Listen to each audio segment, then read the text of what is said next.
Technology. Manufacturing technology के अंदर हमारे पास जो टॉपिक है वो है material properties and metal forming machining process का सेट नंबर 2 के प्रैक्टिस टेस्ट है। तो प्रैक्टिस टेस्ट देखते हैं।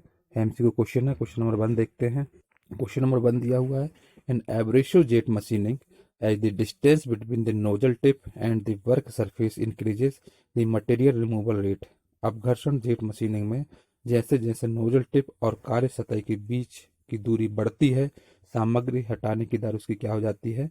आंसर हो जाएगा increases, become stable and then decreases. पहले बढ़ता है, उसके बाद वो स्टेबल रहता है, एंड उसके बाद ये क्या करता है? कम हो जाता है। So in abrasive jet machining, as the distance between the nozzle tip and the work surface increasing, the material removal rate। अपघर्षण जेट मशीनिंग में, जिसको एब्रेसिव जेट मशीन बोलते हैं इंग्लिश में, अपघर्षण जेट मशीनिंग में जैसे जैसे नोजल टिप और कार्य सतह के बीच की दूरी बढ़ती है, सामग्री हटाने की दर पहले बढ़ती है, इंक्रीजेस होती है, बिकम स्टेबल होती है, एंड देन डिक्रीजेस होती है। नेक्स्ट क्वेश्चन है, match the following metal forming process and their associated stresses in the workpiece.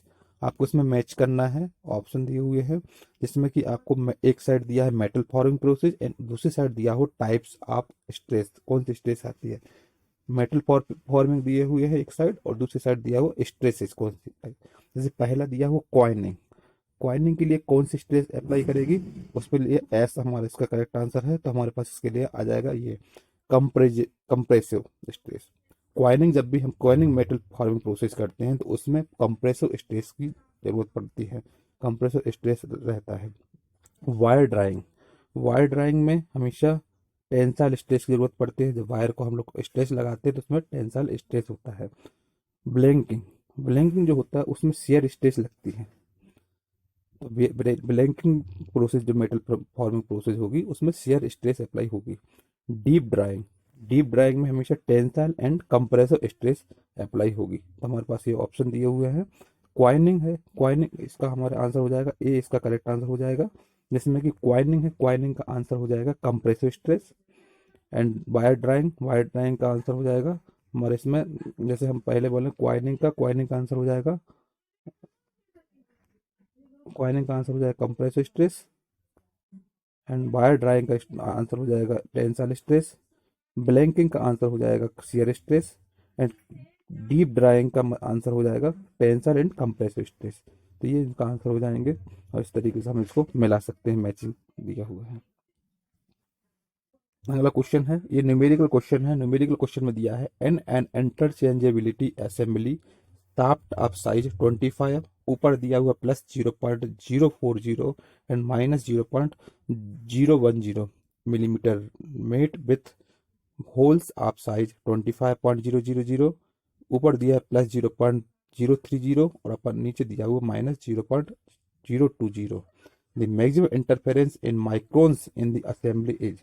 एक इंटरचेंजेबिलिटी असेंबली, जिसको विनिमय बोलते हैं हिंदी में, विनिमय असेंबली में एक आपको शाफ्ट का साइज जो दिया हुआ वो दिया है 25, इस टाइप से दिया हुआ है ये। 25 आपको बेसिक साइज दिया हुआ है, ऊपर दिया हुआ है प्लस 0.040 दिया हुआ, नीचे दिया हुआ है माइनस 0.010 दिया हुआ है। ये में इस टाइप से दिया हुआ डायमेंशन, तो ये प्लस ऊपर दिया हुआ, ये माइनस नीचे दिया हुआ है। शाफ्ट साइज का जो होल्स का साइज दिया हुआ वो दिया हुआ 25, ऊपर दिया है प्लस 0.030 और नीचे दिया है माइनस 0.020 ये आपको डायमेंशन दिया है होल का डायमेंशन, ये जो दिया हुआ है। ये इसमें आपको निकालना है मैक्सिमम इंटरफेरेंस क्या है माइक्रोन्स में, ये निकालना है। हिंदी में भी दिया एक विनिमय असेंबली है, इंटरचेंजेबल असेंबली को ही हम हिंदी में विनिमय असेंबली दिया है, जिसमें कि शाफ्ट का साइज आपको दिया है 25, ऊपर दिया है प्लस 0.040 लिमिट्स दी जाती हैं और नीचे दिया है माइनस 0.010 मिलीमीटर के आकार के शाफ्ट आकार के छेद के साथ 25.00, ऊपर दिया है प्लस 0.30 माइनस 0.020। असेंबली में अधिकतम हस्तक्षेप माइक्रोन में क्या होगा, हस्तक्षेप का मतलब इंटरफेरेंस, मैक्सिमम इंटरफेरेंस निकालना है इसमें आपको। इसमें कि एक शाफ्ट का साइज दिया हुआ है, एक होल का साइज दिया हुआ है, तो शाफ्ट का साइज और होल के साइज को करके हमको इसमें एंड मैक्सिमम इंटरफेरेंस निकालना है। तो इसका आंसर जो है, आंसर तो ऐसा होता है इसका, आंसर इसका हो जाएगा 20, इसका करेक्ट आंसर आ जाएगा। लेकिन इसको सॉल्यूशन कैसे करना है, सॉल्यूशन को हम समझेंगे इसमें एक्सप्लेनेशन के साथ पे। एक्सप्लेनेशन में आपको ये दिया हुआ है, आपको शाफ्ट का साइज और होल का साइज दिया हुआ था। तो मैक्सिमम इंटरफेरेंस का जो फार्मूला होता है वो होता है maximum limit of shaft minus minimum limit of hole. तो आपको जो शाफ्ट का मैक्सिमम लिमिट होती है, तो हमारे पास जो बेसिक साइज दी थी तो ऊपर दिया हुआ था हमारे पास अ, अधिकतम वाला, तो +0.040 को जोड़ देते हैं। ये जोड़ देंगे तो ये आ जाएगा maximum limit of shaft. And minimum limit of shaft करेंगे तो हमारे पास ये दिया था 25 +0.020, तो इसको जोड़ देंगे तो हमारे पास ये मिनिमम लिमिट आ जाएगी। और दोनों को जोड़ कर उसको हम घटा देंगे तो 0.020 आ जाएगा। अगर माइक्रोन्स में करेंगे तो 20 माइक्रोन्स आ जाएगा, क्योंकि हमारे पास इसमें हम क्या करेंगे 10⁻³ से मल्टीप्लाई कर देते हैं। अगर हमको माइक्रोन से चेंज करना है मिलीमीटर में, तो 1 माइक्रोन इक्वल टू होता है 10⁻³ तो 10⁻³ से करेंगे क्वाल्टर तो माइक्रोन में चेंज होगा। अगर माइक्रोन को मिलीमीटर से माइक्रोन में करना है तो हम क्या करेंगे 10⁻³ से मल्टीप्लाई कर देंगे। जब हम उसको मल्टीप्लाई करेंगे तो हमारे पास 0.020 का 20 माइक्रोन्स बन जाएगा। तो ये 20 माइक्रोन्स ये आ जाएगा हमारे पास मैक्सिमम इंटरफेरेंस। इसमें आपको एक चीज़ याद रखना, मैक्सिमम इंटरफेरेंस का जो फार्मूला होता है वो होता है maximum limit of shaft minus minimum limit of shaft. Maximum limit of shaft ये है और मिनिमम लिमिट ऑफ शाफ्ट ये है, इसको रख देंगे तो हमारे पास आंसर हो जाएगा। अगला क्वेश्चन है, during normalising process of steel the specimen is heated. Steel की सामान्यीकरण प्रक्रिया के दौरान नमूना गर्म किया जाता है कब, इसका आंसर हो जाएगा above the upper critical temperature and cooled in still air. During normalising process of steel, steel की नॉर्मलाइजिंग प्रोसेस के दौरान हम जब इसमें हीट स्पेसिमेन को हीट किया जाता है वो कितना किया जाता है, above the upper critical limit, upper critical limit से ज़्यादा, and cooled in still air, जो और उसको जब ठंडा किया जाता है तो स्टिल एयर के जो एयर एटमॉस्फेयर होता है उसके बराबर ठंडा किया जाता है। During normalising process of steel the specimen is heated. Steel की सामान्यीकरण प्रक्रिया के दौरान नमूना गर्म किया जाता है above the upper critical temperature and cooled in still air, answer हो जाएगा। नेक्स्ट क्वेश्चन है, न्यूमेरिकल क्वेश्चन है। इसमें दिया हुआ CNC vertical milling machine has a cut off straight slot of 10 mm width and 2 mm depth by a cutter of 10 mm diameter between points 00 and 100 on the XY plane, dimensions in millimeter. The feed rate used for milling is 50 mm per minute. Milling time for the slot in seconds is.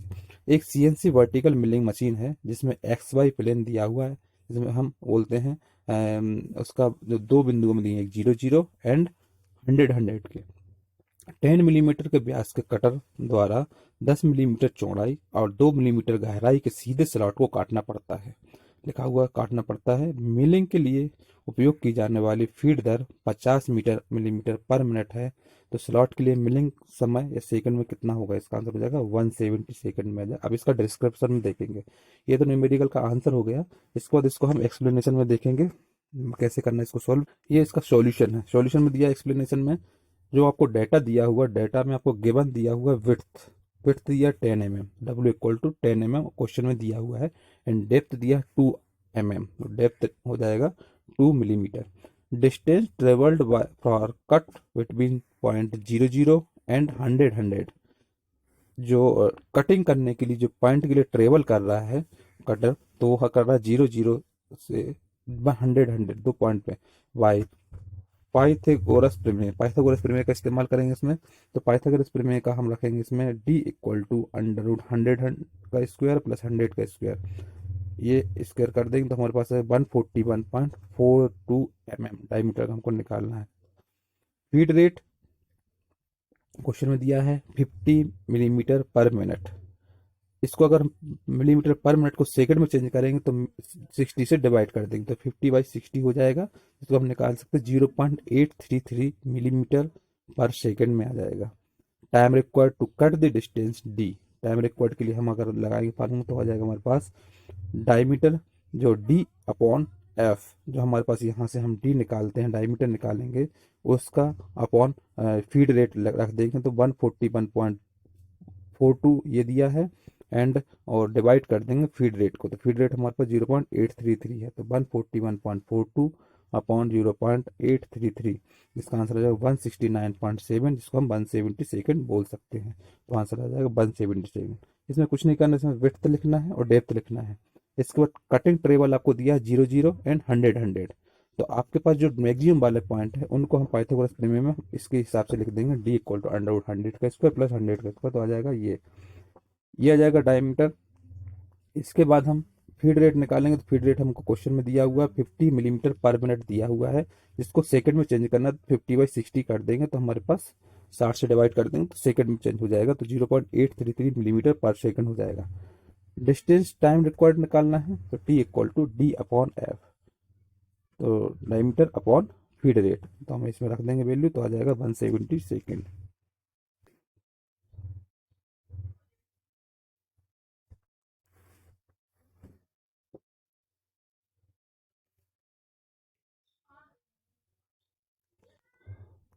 A solid cylinder of diameter 100 mm and height 50 mm is forged between the two frictionless flat dies to a height of 25 mm. The percentage change in diameter is Vyas 100 millimetre और ऊंचाई 50 millimetre का एक ठोस cylinder है 25 millimetre की ऊंचाई तक।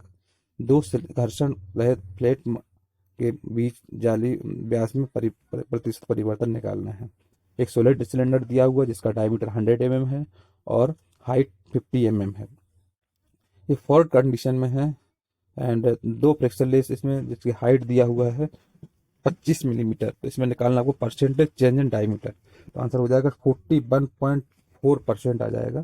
तो इसको हम कैसे निकालते हैं उसको डिस्क्रिप्शन में देखते हैं, एक्सप्लेनेशन, ये इसका एक्सप्लेनेशन दिया हुआ है। Since volume of cylinder remains same, जो सिलेंडर का वॉल्यूम है वो सेम होता है, therefore volume before forging equal to volume after forging. आपको वॉल्यूम जो दिया फॉर्जिंग का एक पहले का दिया है, उसके बाद वाला दिया है। पहले के लिए हम जो फार्मूला लगाएंगे वो लगाएंगे π/4 इंटू डी स्क्वायर, एरिया वाला लगाएंगे। वॉल्यूम का जो फार्मूला होता है वो होता है π/4 इंटू डी का स्क्वायर, तो हम इसके लिए 1 के लिए लगा देंगे, फिर 2 के लिए लगा देंगे, तो हम इसमें लगाएंगे तो फार्मूला तो आ जाएगा हमारे पास, पहले लगाएंगे बिफोर के लिए, पहले के लिए लगाएंगे तो π/π d1 square upon 4, and after के लिए लगाएंगे तो आ जाएगा π d2 square upon 4। Value put करेंगे इसमें हम। अब हम इसमें क्या करेंगे, d1 की जगह d2 रख देंगे तो हमारे पास आ जाएगा d2 इक्वल टू 140, आपको क्वेश्चन में दिया हुआ d2 इक्वल टू 141.42, तो परसेंटेज चेंज इन डायमीटर तो आ जाएगा d2 minus d1 upon d1 into 100। अगर हम इसको वैल्यू रख देंगे d2 minus d1 upon d1 into 100, इसको वैल्यू पुट कर देंगे तो हमारे पास d1 d2 की वैल्यू पुट कर देंगे यहाँ पर, तो आ जाएगा 41.42%, इस टाइप से आ जाएगा इसका। d1 की वैल्यू हमको 100 mm दिया हुआ है, 100 mm दिया d1 की वैल्यू, तो इस d1 की वैल्यू हम यहाँ पर पुट करेंगे, d1 की वैल्यू यहाँ पर पुट कर देंगे कौन सी 100, तो हमें यहाँ पर d2 की वैल्यू निकल आएगी 141.42। अब d1 की वैल्यू हमको रखना है क्या 100, एंड d2 की वैल्यू रखना है हमको 141.42, दोनों वैल्यू पुट करके यहाँ पर रख देंगे, उसके बाद हम इसमें निकालेंगे तो 41.42% आ जाएगा। इस टाइप से सॉल्व करना है। नेक्स्ट क्वेश्चन है, the maximum possible draft in cold rolling of sheet increases with the, sheet के कोल्ड रोलिंग में अधिकतम संभव ड्राफ्ट के साथ बढ़ता है क्या, आंसर हो जाएगा increase in coefficient of friction. जब भी हम अगर sheet rolling cold rolling sheet होती है उसको हम बढ़ाते हैं तो उसके लिए कोएफिशिएंट ऑफ फ्रिक्शन बढ़ता है, तो the maximum possible draft in cold rolling of sheet increases with the, जिसको हम बोलते हैं शीट के कोल्ड रोलिंग में अधिकतम संभव ड्राफ्ट के साथ बढ़ता है, क्या बढ़ता है increase in coefficient of friction. अगला क्वेश्चन है, the operation in which oil is permitted into the pores of a powder metallurgy product is known as, वह क्रिया जिसमें तेल पाउडर धातु कर्म उत्पाद के छिद्रों में प्रवेश करता है उसको क्या कहते हैं, उसको इम्प्रेग्नेशन बोलते हैं। हाँ समझे, इम्प्रेग्नेशन। The operation in which oil is permitted into the pores of a powder metallurgy product is known as impregnation. वह क्रिया जिसमें तेल पाउडर धातुकर्म उत्पाद के छिद्र में प्रवेश करता है उसको हम बोलते हैं इम्प्रीगेशन।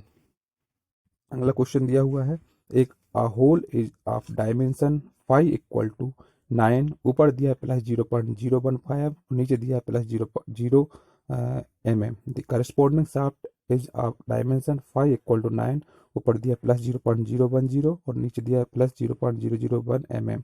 द रिजल्टिंग असेंबली हैज, आपको एक दिया है एक छेद आयाम होल का जो डायमेंशन दिया है वो दिया है ये phi equal to 9, ऊपर दिया है ये इस टाइप से दिया है वो 9 प्लस 0.015 और नीचे दिया है प्लस 0 होल का, एंड शाफ्ट का दिया हुआ है आपको ये phi equal to 9 प्लस 0.010 और नीचे दिया प्लस 0.001, इस टाइप से दिया हुआ आपको डायमेंशन।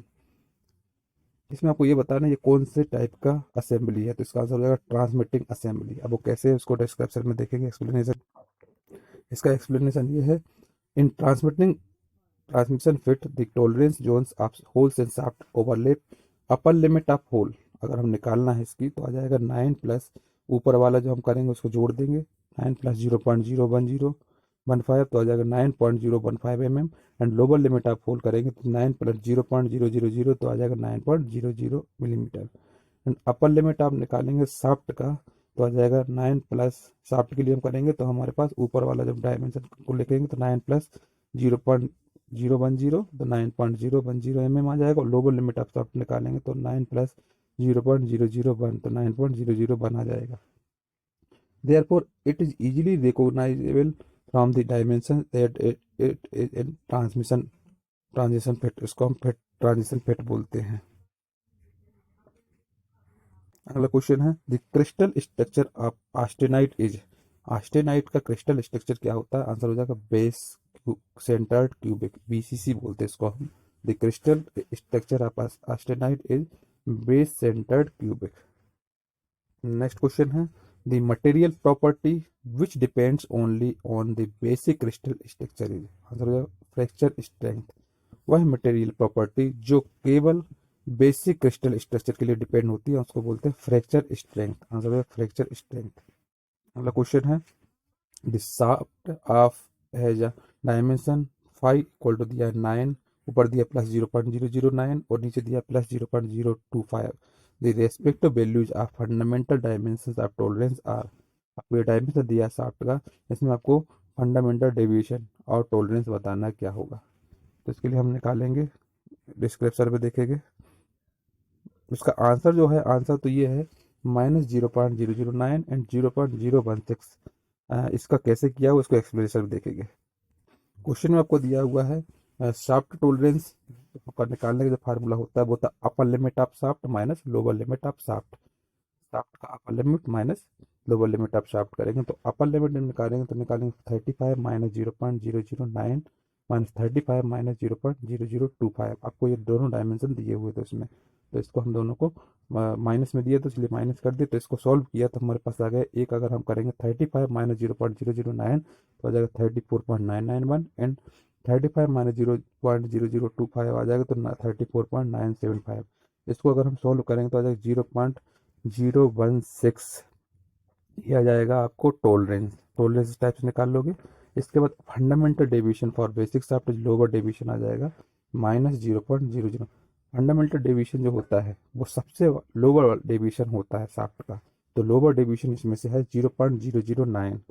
ये सबसे छोटा डेविएशन है, उसमें दोनों वैल्यू में से एक ये दी थी और एक दिया था 0.025, तो ये बड़ी है ये छोटी है तो ये वाली मानी जाएगी फंडामेंटल डेविएशन।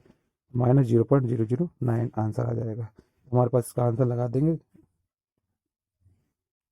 फंडामेंटल डेविएशन रहेगा वो रहेगा -0.009 एंड और जो टॉलरेंस रहेगा वो रहेगा 0.016। अगला क्वेश्चन है, in a CNC program block N002 G02 G91, X40, Z40, G02 and G91 refer to. आपको एक CNC प्रोग्राम में ब्लॉक दिए हुए हैं, इस टाइप से ब्लॉक दिए हुए हैं। इन ब्लॉक को बताना आपको कौन से रेफर करता है। आंसर हो जाएगा, ये करेक्ट आंसर हो जाएगा circular interpolation in clockwise direction and incremental dimension. Circular interpolation in clockwise direction and incremental dimension answer हो जाएगा। नेक्स्ट क्वेश्चन है, friction at the tool chip interface can be reduced bye.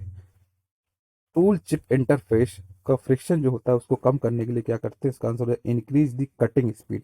Cutting speed होती है उसको बढ़ा देते हैं, तो टूल चिप इंटरफेस का जो फ्रिक्शन है वो ऑटोमेटिक कम हो जाएगा। तो friction at the tool chip interface can be reduced by, answer हो जाएगा इंक्रीजिंग द कटिंग स्पीड। अगला क्वेश्चन है, the effective number of lattice point in the unit cell of simple cubic, body centred cubic and face centred cubic space lattice respectively are. साधारण cubic, body केंद्रित cubic और face केंद्रित cubic space lattice की इकाई cell में बिंदुओं की प्रभावी संख्या क्रमशः कितनी होती है, आंसर है 1, 2 एंड 4। इफेक्टिव नंबर होते हैं लेटेस्ट पॉइंट के यूनिट सेल के, simple cubic, body centred cubic and face centred cubic जो स्पेस लेटेस्ट होते हैं होता है 1, 2 एंड 4। इफेक्टिव नंबर होते हैं 1, 2 एंड 4। इसको हम प्रभावी संख्या भी बोलते हैं हिंदी में। साधारण क्यूबिक का होता है 1, बॉडी सेंटर्ड क्यूबिक का होता है 2 एंड फेस सेंटर्ड क्यूबिक का होता है 4। तो आ जाता है हमारे पास 1, 2 एंड 4। ऐसे होता है, इसको एक्सप्लेनेशन में देखेंगे। एक्सप्लेनेशन में ये दिया है, the effective number of latest point in the unit cell of. अगर आपको इफेक्टिव नंबर निकालना है तो इफेक्टिव नंबर निकालने के लिए क्या होता है, हमारे पास जो फार्मूला होता है वो इस टाइप से होता है। सिंपल क्यूबिक का निकालने के लिए होता है 1/8 इंटू 8। इससे हमारे पास 8 से 8 कैंसिल हो जाएगा, 1 बचेगा। एंड जब बॉडी सेंटर्ड क्यूबिक का होता है तो बॉडी सेंटर्ड क्यूबिक के लिए फार्मूला होता है 1/8 into 8 into sorry 1/8 into 8 plus 1, ये आ जाएगा इक्वल टू 2 आ जाएगा। ये आपको दिया हुआ 1/8 इंटू 8 हो जाएगा 1 सिंपल क्यूबिक के लिए। बॉडी सेंटर्ड क्यूबिक के लिए हो जाएगा 1/8 इंटू 8 प्लस 1 मतलब 2। फेस सेंटर्ड क्यूबिक में आ जाएगा 1/8 प्लस 1/2 इंटू 6, ये हो जाएगा 1/2 इंटू 6 तो 4 आ जाता है। तो इसमें आ जाएगा लेटेस्ट यूनिट सेल के इफेक्टिव नंबर 1, 2 एंड 4। इसका ये करेक्ट आंसर हो जाएगा बी, इसका करेक्ट आंसर हो जाएगा।